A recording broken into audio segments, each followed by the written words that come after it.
సింపుల్గా టేస్టీగా అది కూడా హెల్దీగా మనకు కావాల్సింది కూడా ఇదే కదా. అబ్బా వేడి వేడి ఆలు సమోసాలు తింటున్న కొద్దీ తినాలనిపించిందండి. చేయడం కూడా చాలా సింపుల్, అది కూడా హెల్దీగా. ముందుగా 2 కప్పుల గోధుమ పిండిలోకి కొద్దిగా వాము నలిపి అలాగే రుచికి సరిపడ ఉప్పు, కొద్దిగా ఆయిల్ వేసుకొని కొద్దిగా వాటర్ వేసుకుంటూ చపాతీ పిండి గట్టిగా కలిపి పక్కన పెట్టుకోండి. ఇప్పుడు ఒక ప్యాన్ లోకి 1 స్పూన్ ధనియాలు, 1 స్పూన్ సోంపు, 1/2 టీ స్పూన్ జీలకర్ర వేసి మంచిగా వేయించుకొని మిక్సీ పట్టి పక్కన పెట్టుకోండి. ఇప్పుడు అదే ప్యాన్ లోకి కొద్దిగా ఆయిల్ వేసుకొని మనం మిక్సీ పట్టి పెట్టుకుని దాంట్లోనే వేసుకొని కొద్దిగా పసుపు కూడా అలాగే 1 టీ స్పూన్ కారం, మనం ముందుగానే ఉడికించి పెట్టుకున్న 3 బంగాళదుంపల్ని వేసుకొని రుచికి సరిపడ ఉప్పు అలాగే కొత్తిమీర వేసి ఇలా వీడియోలో చూపిస్తున్నట్టు అంతా బాగా కలిసేలా కలుపుకొని పక్కన పెట్టుకోండి. ఇలా కలిపెట్టుకున్న చపాతీ పిండిలో నుంచి ఒక పెద్ద సైజు చపాతీ అయ్యేలాగా ఇలా పిండి చల్లుతూ అయితే చపాతీ లాగా చేసుకోండి. మరీ మందగా కాదు, మరీ పల్చగా కాదు.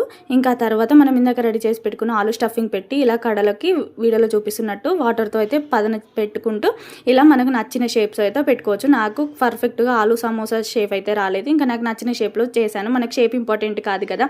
ముఖ్యమైన విషయం ఏంటంటే ఇక్కడ ఆయిల్ అయితే గోరువెచ్చగా అయ్యాకనే మనం సమోసాలు అయితే వేసుకొని మీడియం ఫ్లేమ్లోనే పెట్టాలి. హై ఫ్లేమ్లో పెడితే మనకు మీద కలర్ వస్తుంది కానీ లోపలంతా పిండిలాగా ఉంటుంది.